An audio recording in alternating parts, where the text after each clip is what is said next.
Добро утро и од мене. Ова е време за пари, како што тоа обично го наслуваме овој блок од околу 10 на 15 минути. Велат каде се парите, таму и криминалот, барем што се однесува до македонската транзиција и посттранзиција. Она што могумина мислат дека е фудбалски надпревар, се повеќе очигледно станува надпревар на мок и надпревар за пари. Фудбалскиот сојуз, Фудбалска федерација на Македонија ги тресе мрежите, криминалот ги тресе мрежите на Фудбалската федерација на Македонија. Објавени се сомневања за евентуална проневера на парите од поранешен финансиски раководител во ФФМ.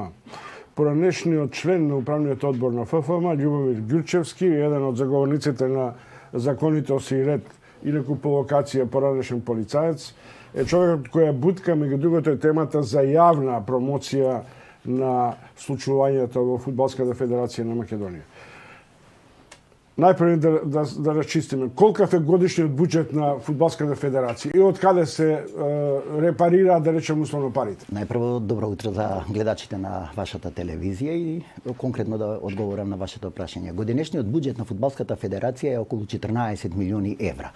99% од буџетот на Фудбалската федерација го сочинуваат донации по проекти и програми така од ФИФА и од УЕФА. Само некаде околу 200 до 300 илјади евра или максимум до 500 илјади евра, тоа се средства. Кој врши контрола врз алокацијата на парите од УЕФА врз Македонија, врз ФФМ и трошењето? Видете, на едната страна, значи целата надлежност на контролата и на трошењето на парите е на управниот одбор и на председателот на Фудбалската федерација, со тоа што ФИФА и УЕФА си го задржуваат правото да извршат мониторинг на одредени проекти кои што се финансирани со нивните пари. Било да е тоа изградба на спортска инфраструктура, било да е тоа контрола на младинските школи, функционирањето на младинските школи, финансирањето во младинскиот фудбал и така, значи има разноразни проекти. Како е возможно по таков мониторинг да се биде, а да речем условно сметководителот или финансискиот раководител да си допишува нули, како што обично вели, и да станува еден од најбогатите луѓе во ФФМ? Немаше сомневања, немаше индикации што правеше управниот одбор. Инаку само да посочам, поштувани гледачи, председателот на ФФМ Муамет Сейдини го поканив да дојде во оваа емисија. Според потпоролот на ФФМ, тој е заминат во Анталија, мислам, и дека ни е дадено ветување дека ќе биде присутен наредната недела. Поверете. Видете, контролата на финансиското работење, особено она што е направено и каде што е осомничена сметководителката дека сторила таква проневера, не е можна, доколку за сето тоа не стои помагање од страна на одговорните лица, затоа што во платниот промет во Република Македонија постојат овластени потписници на налозите на сметките, макар и да е електронско плаќање, нели постојат ако генерално, значи според статутот на Фудбалската федерација, овластени потписници во Фудбалската федерација, како и во другите правни лица, се одговорното лице кое што има право да ја застапуваат, нели, федерацијата во управниот промет, како и други овластени лица од управниот одбор, за кој што управниот одбор носи одлука и им дават овластување за овластени потписници на сметка. Тоа значи дека на индиректен начин се соизвршители овие овластени не само што се извршители, они се главни сторители на кривичното дело, злоупотреба на службената положба, од проста причина што тие овозможиле, пазете господа, кога се носи налогот на потпис, тој мора да сметководителот да образложи што се плаќа, по кој основ се плаќаат, кој работи, кој е фактурирање, која набавка и така натака и така натака. И ако јас му дозволам на тој сметководител или му оставам бланко налози или му дозволам без да извршам надзор и контрола по кој основ е плаќањето, по која фактура, по која услуга и така натака, тогаш е злоупотребата кај мене, значи јас му овозможил да го стори кривичното дело.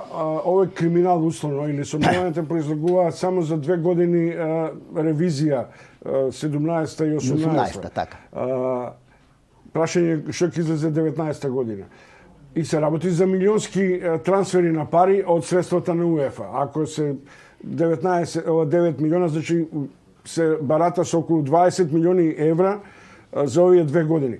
никој да не се посомнева дека е вршен таков приватен трансфер? Дозволете, господа. Јас на оваа тема, криминал во Фудбалската федерација, имам зборувано премногу. Уште од 2012 година во Фудбалската федерација има сторено кривично дело каде што се дозволи на фирма која што вршеше услуги продажба на билети влезници за фудбалските надпревари со Република Србија и со Република Хрватска во квалификациониот циклус од Европското провенство во 2012 година да не се уплата 380.000 евра се украдоа парите, а Фудбалската федерација му овозможи на газдата на Тобако да си замени во Канада без при тоа да се јави како доверител во стечајната постапка која што беше стечајна постапка со ликвидација. Ме разбирате? Значи молчеа додека човекот не си отиде и откако отиде, они поднесоа некаква си кривична пријава која што апсолутно нема се парите што на илегален начин се ставаат во джепка и приватни луѓе на ФФМ. Точно тоа, затоа што уште во 2012, значи на стартот, јас се враќам на генезата на проблемот дека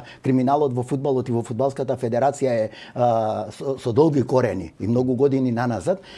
Затоа викаме дека уште од 2012 со инсталацијата на нелегитимното раководство во фудбалската федерација, на насилна промена инсталацијата со фалсификување на исправа, овозможи да во фудбалската федерација влезите една криминогена група, која што криминогена група перманентно врши такви кривични дела. Јас ви тврдам дека ова основано сомнение за сторено кривично дело од страна на сметководителката, дека е подкрепено, дека го подкрепувам со овој факт што викам некој ја овозможил. Таа најпрво видела дека некој како прави злоупотреби со фиктивни фактурирања по однос на изградба на терени. Јас имам зборувано исто така. Само што овој момент е многу битен.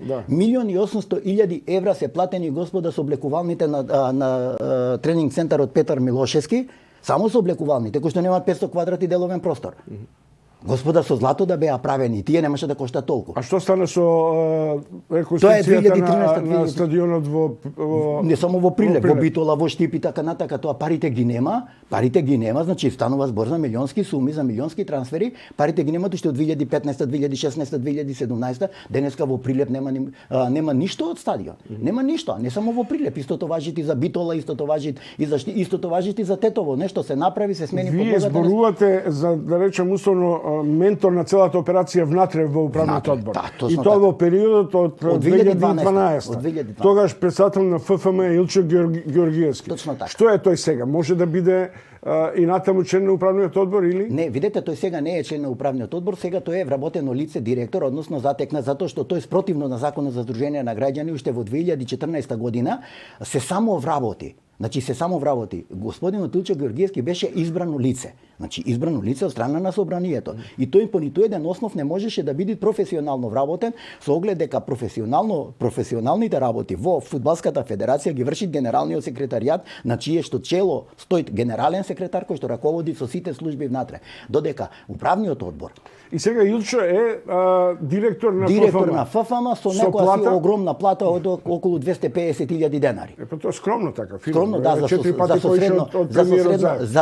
за со средно образование кое што вечерно е дооформено, мислам дека е.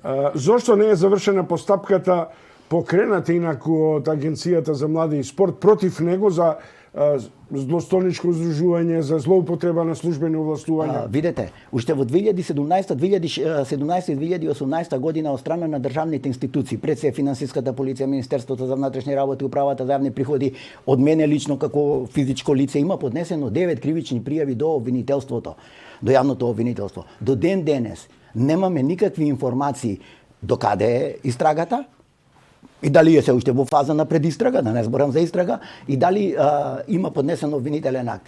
Последните сознанија ни зборуваат дека се уште нема поднесен обвинителен акт по оние службени, по оние кривични пријави, по оние кривични пријави кои што ги поднеле државни органи, институции кои што се задолжени за гонење, откривање и докажување на финансискиот криминал, пред се финансиската полиција. Значи станува збор за 9 кривични пријави, каде што се офатени одговорните лица, председателите, едниот и другиот, и целиот управен одбор. Целиот управен одбор во период од 2012 до 2019. Љубомир Ѓурчевски, поранешен председател на управниот одбор, член на управниот одбор на фудбалската федерација. Разговараме за криминалот во оваа федерација, откако се на сцена сомневање за злоупотреби од финансиската директорка, со допишување на нули и со суми од кои боли глава и со стандард за кој таа јавно промовирала некаква самостојна економска, финансиска, па и да речем условно и друга моќ. Дали ФФМ е дувло на криминал? При тоа да не забораваме, имаше афера со времето на еден претходен председател кога на делегатите од кеш им се даваа пари во плика на самото собрание, па се сеќавам дека Рафет Муминагич велеше кој е тој чиновник во ФФМ што ми дава пликот со пари и зошто? Дали е тоа дувлото на криминал? Таа пракса остана и ден денеска. Значи, делегатите на собрание, само за на едно собрание, на седница на собранието, добиваат 10.000 денари. Тоа се со одлуки на управниот одбор, финансиски одлуки. Тоа било постојано и сега. Од 2010-2011 година тоа се почна да се исплаќаат на трансакцијска сметка кога тоа го наложи законот за сметководствено работење. Пред 2012 година сите исплати на делегатите ова што го зборуваме. Кои се елементите за злоупотреба на парите кои доаѓаат од надвор? Точно тоа, пазете. Законот за сметководствено работење јасно предвидел дека готовинското плаќање е сведено на 6.000 денари. Но и покрај тоа се прават разноразни малверзации со разноразни набавки од проста причина што Фудбалската федерација, како дружение на граѓани, не е обврзано да распишуваат јавни повици и тендери, него сите набавки одат со непосредно договарање. Управниот одбор, додека јас бев член на управен одбор, донесовме одлука да мора да има прибирање на најмалку 3 понуди заради утврдување на цената. Но тоа се напушти тоа правило. Тие се детаљи кои за јавноста не се толку битни. Уште на крај, ве молам, само кажете ми, очекувате ли расплет? Јас очекувам расплет и јас расплетот го гледам. И на каков расплет? Јас расплетот го гледам во тоа што обвинителството треба да поднесе обвинителен акт во кој што обвинителен акт ќе побарат мерка, времена мерка, значи целото тоа раководство со оглед дека секоја ден врши кривични дела, злоупотреби на финансите во Фудбалската федерација да бидите отстрането и да ја задолжите агенцијата судот, значи со времена мерка да ја задолжите агенцијата за млади и спорт согласно законот за млади и спорт да си ги превземи сите дејствија и надлежности. Едно политичко прашање, иако не мора да одговорите. Председателот Саидини е кадар на ДУИ. Илчо Георгиевски беше близок соработник на Никола Груевски. Дали таа спрега ВМРО ДПМН ДУИ функционира кога парите се опраќаат? Видете, председателот Мухамед Саидини е далеку од ДУИ, господинот Илчо Георгиевски со ВМРО немал ништо, но имал лична близкост со господинот Никола Груевски. И таа криминогена лична близкост од ними уште од деца ја врати Фудбалската федерација и фудбалот во Македонија 200 години назад. Нека некој не создава слика дека тие тамо таа криминогена структура што некој ја нарекол злосторничко здружување, дека припаѓаат на политички партии. Па тие се страм за политичка партија, за било која. За било која тие се страм за политичка партија. Благодарам Љубомир Ѓурчевски, поранешен член на управниот одбор на Фудбалската федерација на Македонија. Очекувате го наредната недела и председателот Мухамед Саидини. Околу оваа состојба што тоа внатре се крчка со толкави милиони трансфери од Сирих и кој тоа може така лесно нули да допишува и да си трансферира огромни милионски суми на пари од касата на ФФМ кон приватни сделки. Уште еднаш благодарам што бевте гости.